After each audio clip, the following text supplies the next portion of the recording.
सीताराम राजगढ़ गांव में रहता है। राजगढ़ गांव में सड़क आ जाने से गांव का विकास होना शुरू होता है। और कैसे हो सीताराम? सभी लोग शहर में काम ढूंढने जा रहे हैं, क्या तुम नहीं जाओगे? नहीं, मैं तो अपने ही गांव में रहकर कुछ काम कर लूंगा। पर तुम करोगे क्या? सोच रहा हूँ एक बड़ा सा घर बनाऊं और उसमें किराएदार रखकर अपना खर्चा चला लूं। पर तुम्हारे पास घर बनाने के लिए इतने पैसे कहाँ से आएंगे? घास का घर बनाऊंगा। हाँ, ऐसा हो सकता है। घास की तो हमारे गांव में कोई कमी नहीं है। देखना, बड़े महल जैसा घर होगा मेरा। सीताराम जंगल जाता है और वहाँ से बहुत सारी सूखी घास लेकर वापस आता है और उस घास को बुनकर घर बनाने लगता है। कई दिनों तक दिन रात मेहनत करने के बाद सीताराम का घास का घर बनकर तैयार हो जाता है। कई दिन तक ढूंढने पर सीताराम को एक किराएदार मिलता है। मुझे 2 कमरे चाहिए। मैं अपने परिवार के साथ यहाँ आपके गांव के स्कूल में पढ़ाने आया हूँ। हाँ हाँ, आइए गुरुजी। इतना बड़ा घर आप लोगों के लिए ही तो बनाया है। आ जाइए। सीताराम किराएदार को घर दिखाता है। किराएदार को घर पसंद आता है। कुछ दिन बीतने के बाद, अरे सीताराम जी, आपके घर में तो बहुत सारे चूहे हैं। ये तो रात को ठीक से सोने भी नहीं देते। माफ कीजिए गुरुजी, मैं आज ही चूहेदानी लाकर सारे चूहों को भगा देता हूँ। सीताराम दुकान में जाकर चूहेदानी खरीदता है और चूहेदानी की मदद से जंगल में छोड़ कर आता है। कुछ दिन तक तो किराएदार को कोई भी शिकायत नहीं रहती, पर जैसे ही बारिश का मौसम आता है, बारिश का पानी सीताराम के घास के घर में घुसने लगता है, जिसकी शिकायत लेकर किराएदार फिर से सीताराम के पास आता है। सीताराम जी, अब नई समस्या खड़ी हो गई है। क्या बात है बताइए, आप खुद ही चलकर देख लीजिए। किराएदार सीताराम को अपने कमरे में लेकर जाता है, जहाँ पर छत से बारिश का पानी टपक रहा है। ये देखिए, थोड़ी सी बारिश हुई नहीं कि पानी टपकना शुरू हो गया।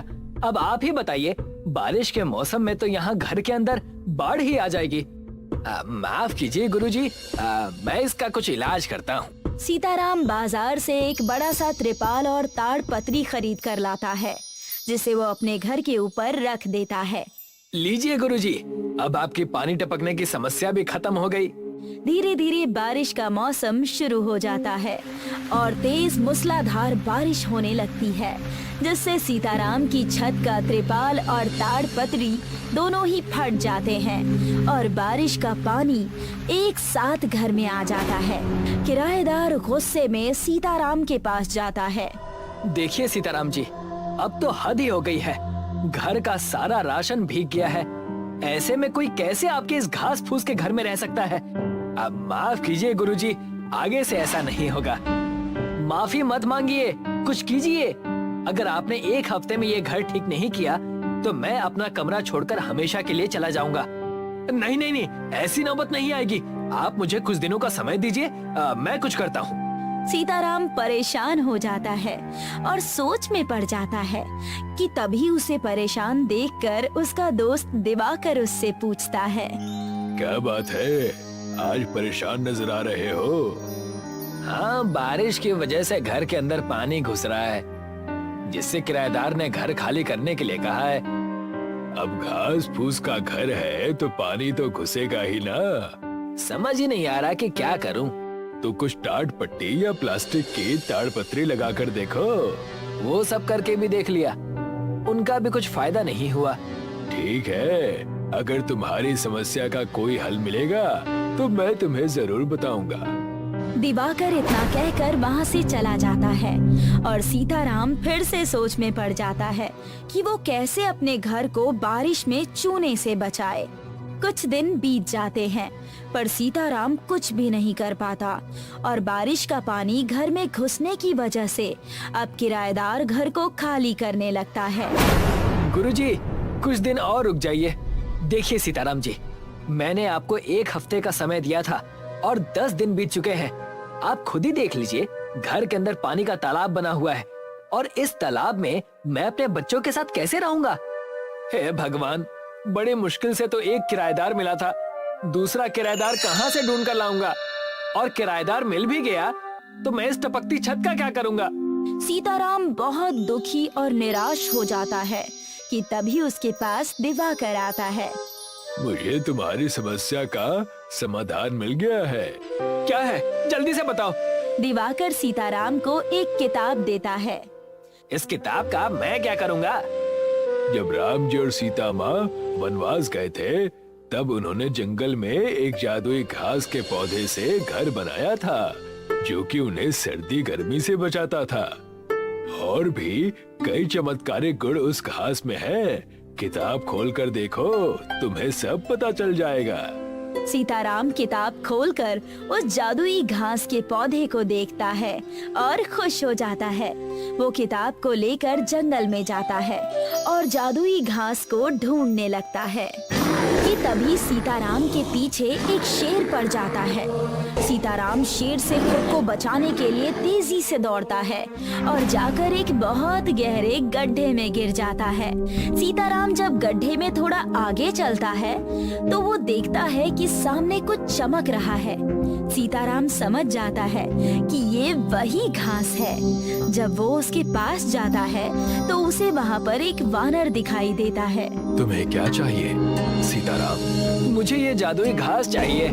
इसके लिए तुम्हें मेरे 3 प्रश्नों का उत्तर देना होगा। अगर उत्तर सही हुए तो तुम्हें ये जादुई घास मिल जाएगी। हे वानर रूप धारण किए हनुमान जी, आप सवाल पूछिए। राजा राम कितने साल के लिए वनवास गए थे? अब 14 साल के लिए। राजा राम का सबसे बड़ा शत्रु कौन था? अब लंकापति रावण। अब आखिरी प्रश्न, भगवान श्री राम को महापुरुष क्यों कहते हैं?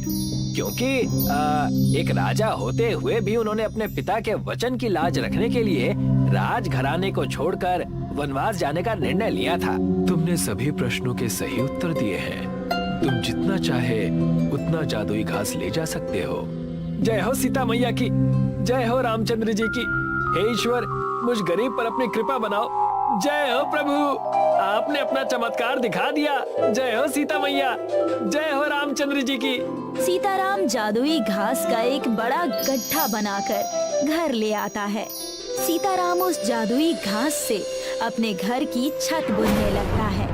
जैसे ही सीताराम उस जादुई घास से अपने घर की छत बनाता है, उसका पूरा घर जादुई घास का महल बन जाता है।